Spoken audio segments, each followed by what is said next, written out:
Oh, good morning. Happy Friday, and thank you for being here. I'm going to jump right in. So last week or sometime recently, I asked, what what do you feel needs to change in your social media right now? And a lot of you had comments about content. Obviously, content is can be a challenge, whether you're just starting or you've been doing it a while. There's always that moment where you need to create more because either you haven't been or it's time to step it up, and you're kind of stuck and you're not sure how. And of course, we need content, right? We need pictures, we need videos, especially because most of the social need, or Instagram, for example, most of what we're putting out there has to be in a visual form. So you're going to run into this issue over and over and over again. It happens to the best of us. There's burnout, there's confusion. So I just wanted to talk about that because it is a constant challenge. And so I'm going to share with you 3 questions that I try to ask myself when I work with clients, or I ask my clients themselves to answer these questions in order to move past the content challenge. Hi, Patrick. Thank you for making it. All right. So we're going to start with the 3 questions, and then I have some techniques about around creating content, how you can create more of it if you're feeling stuck. So the first question is, do you really need to create more content? Right? Are you clear about content, why you feel like you need to create more content? Do you actually need to create more content? That's the first thing to think about. I run into with businesses and thought leaders and entrepreneurs. You usually have the content, it's there. It's how you're breaking it down into smaller pieces where the disconnect comes in. So if you're already creating videos, if you're already blogging, you have the ability to create more content. Do you need to, or do you need to look back at what you're doing and get more clear about what it is that you're doing, or what your goal is, or why you feel you need to create more content? One example of that is myself. I took a pause for a while from posting. I started getting burnt out with blogging. So I really had to ask myself this next question, which is, what is it that's stopping me? What is the holdup? Why can't I go from creating a blog post a week to creating anymore? I was burnt out. I couldn't do it anymore. So I had to rethink how I was putting content out there. That part that I was burnt out and I just didn't have it in me to write a social media tip post every week, that stunted I stopped posting. And I don't want that to happen to you. So the way that I shook myself out of that, I asked, where's the clarity? Where's the holdup? Where is it that I'm running into issues? And I found that I was burnt out. So I decided to start doing these lives. And because now I have the lives, that allows me to create more content because now I have topics to kind of anchor myself in. And then it makes it easier to create more content. So ask yourself, do you actually need more content? Is it more, or is it the quality of what you're doing? And then the next question would be, what's stopping you from creating more? I would take it one step further. And then the next question would be, are you clear about what you want out of this? And clarity and intention is everything for me. And clarity will solve so many challenges for you. Once you become clear on what you really need, everything else kind of starts to fall into place. And, that's why I created the Intentional Instagram Goals audio series, was because the questions I ask in that series, they're exactly the questions that bring clarity. They have you pick a goal. They make me think about what we're actually doing. It's easy to start to post on social media and then get caught up in the day-to-day. Just like, okay, I just need to get a post out. I just need to say something. But we tend to forget that big picture of why we're actually posting. What is the point? What do you need people to do? Hey, Brent, thanks for being here. So, clarity, probably the most essential part after figuring out what it is that's holding you up, because what it is that's holding you up and the clarity piece they go hand in hand. Because even if you're clear, but you don't know where the holdup is, that's going to cause friction. If you know what's causing the holdup, but then you're not clear and intentional about what you're posting, you're going to end up right in the same boat. So those really, really go hand in hand. And then the next question is, how can you make it simpler for yourself to create content? Because sometimes what I run into is that, and I was going to talk about this later, but let's talk about it now, is you get caught up in trying to make things perfect, right? We want that Hollywood production. We want yes, Brent, think before you post. Absolutely. So you want that clear sound. Of course, we all want to put our best foot forward, because who wants to put something they're not proud of out, right? You want to be proud, but the barrier to entry and the expectation from the audience on social media now is a lot lower. Once we introduced, when stories really took off, people don't need to see a Hollywood production. You can post things that you've recorded on your phone. Our phones, they're such a great tool. Nowadays, you can't really, there's no bad quality phones, but a very basic phone can give you quality enough to get you going, to get your message out there. Because remember, there's people out there who live in a less aesthetic place. They maybe don't feel 100%, but they're putting themselves out there every day, and that's what's going to make a difference. Or not every day, but they're doing what they can to get the show on the road, to get themselves out there, and that matters more than having to book a professional photographer for a photo shoot because that's what you want. Don't let that hold you up. Don't let that be the reason why you are not making money on social media. So how can you make it simpler to create more? And you have to think about the culture of social media, what we're doing now. Everything is so fast. You have 2 seconds to capture someone's attention. I catch myself even watching videos. If it's 30 seconds, sometimes I'm like, what is this about? Why am I watching this? 10 seconds in, and I move forward. So how do you make it simpler for yourself? Are you overcomplicating your videos? Are you overcomplicating that blog post? Are you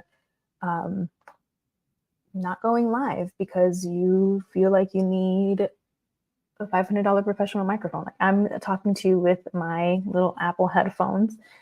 So don't let those kind of things stop you. How can you make it simpler for yourself? Can you automate? Right, and that goes into the techniques. So I'm going to review the questions one last time so you'll have them. So there's 4 questions. Do you really need to create more content, or do you need to adjust what you're doing now?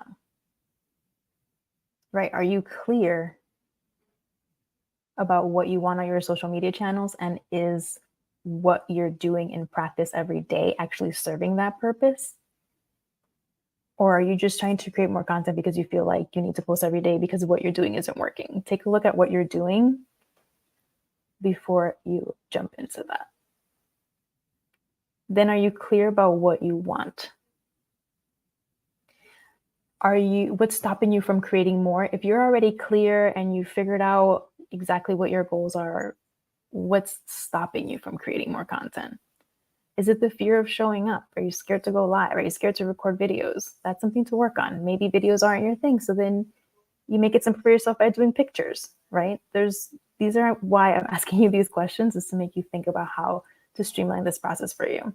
And then again, how can you make it simpler to create more? And then the techniques we're going to jump into now. A lot of us feel like we have to have something new to say every time. But if you're really selling one point and bringing that home, you don't really need to reinvent the wheel. So take a look at what has worked before. How can you present that in a different way? Did you not dive into the subject as deep as you wanted to? Is there more you can break out from those bigger pieces of content that are still relevant, but that you can break down into smaller chunks for your audience so that you're still reiterating your point and your mission and your reason for being on social, but it feels fresh to you because we get bored, right? I talk about social media strategy a lot or Instagram strategy a lot. And sometimes I'm like, I've already said this, but you have to remember not everyone sees everything. We live in a world of algorithms where you're not choosing what goes into people's feeds. Their actions, how they use the network is what's choosing what they see. So even if I say something 5 times, there's people that didn't know that I had a blog, and I was blogging for years. My blog is still up. I haven't taken it down. But they didn't even know that I had a blog after I was blogging for years. So don't be afraid to say the same things over and over, but for yourself, try to find different ways. Maybe this time it's a video, but next time you present the subject in a carousel. So there's different ways to repurpose things that have already worked. And don't be afraid to repurpose. That's another tip for you on how we can feel like we're creating more content or create more content. So look back, look at what's worked. Don't be afraid to repurpose, even with images and videos. So if there's a really good picture of you and you love it, don't be afraid to use it again. Don't use it back to back every single day, but you know what I mean? Let some time go by and then use it. And then another technique for creating more content is to create it in batches. So think about if your goal is that you want to put more reels out there, more videos, how can you batch that to get that all done in one day so that you have a bunch to kind of hold you over and fill you in? So you can sit and change your shirt 5 times and create 5 videos, be done in a day, and then start rolling those out. Are there things you can put in templates that you can batch create? I find that helpful. Take pictures of everything because I'm sure you will find a way to use this later on, whether that's in a carousel, a still image, maybe it's a compilation of images into a reel. And that's what I'm talking about. I say repurpose, reuse. How can you give old content new life? So those are the things that have worked for me. I also take big pieces of content and like break them down into smaller snackable pieces. Patrick, I know you like that term, but yeah, take a look at what you already have and what you can create out of it. Because again, a lot of times we feel like we need to reinvent the wheel when you don't need to reinvent the whole wheel. You just have to like sand it down and paint it a different color or something like that. I hope that analogy makes sense. So yes. If you have any questions, please go ahead. I'm going to start checking these other networks here. Let's see if I have any questions. Okay, I'm not seeing any questions pop up. I will give you another minute. Okay, I'm not seeing any questions pop up, but if any do, please feel free. Oh, hi, Rick. Thank you for joining, Rick, and thank you for that comment. Fantastic class, very relevant information and engaging. Thank you. So I have this streaming on multiple platforms. That's why I'm reading the comments. So if you're not on the one, you won't be able to see it. But thank you for being here, Rick. Thank you for that comment. Yes, if you have any questions, please feel free to let me know. I have what I want to say to you guys, but I like to also answer what you're struggling with. And that's why I asked the question about what would you change about your social media right now? And again, content is something that constantly pops up, and several of you asked about content. So here I am with some help. Hopefully those questions will help. This will be sent in a replay to you. I will include the questions that we reviewed on here. I like to keep these short and sweet. If you know me, I'm very minimalistic and I don't believe in fluff. So that's it for now. I don't see you have any questions. Again, if you're watching this on the replay, please go ahead and drop any questions in the comments. You can leave them in the um, Facebook group or email them to me. Oh, actually, there's a question. Struggling to figure out what will be the most helpful to my audience. Patrick, I'm familiar with your business, so think about what's helpful to your clients when they're sitting in front of you. And I guess things that aren't specific to a particular instance. So if there's just questions that people ask you constantly, that's probably helpful content. Take a look at what your audience is asking, and not just to you. Like if you don't have anyone really asking you things, or you feel like no one's really asking you things, search online, go into Facebook groups, find conversations on X, Twitter. There's book reviews are another place to find content. I feel like if there's books about the subject, you can look into the reviews and see what people might be asking in there, or what they didn't feel was answered for them. Audience questions, that's perfect. Like I ask questions every day. See, yeah. So, Patrick, don't overcomplicate it. Look at where you are and what's already happening within your business, and let that guide you. And that's why I feel like social media is so important. It's that first point of contact you have with your customers, or it can be. So it's a good place to start looking, right? We're getting kind of live feedback online. So take a look at what's happening there. Yeah, you're welcome, Patrick. Yeah. So replay will be available, and I will email you guys with the questions that we discussed here. And yeah, don't overthink your content. Really ask yourself, is what you're doing, does that make sense? Does it still jive with you? Is there anywhere you can be less resistant to it? The blogging wasn't for me anymore, and this is what I'm doing now. And it just flows so much easier. I'm actually excited to do these. And yeah, I'm getting good response. So thank you everyone for taking the time to be here with me today, and I will see you next time.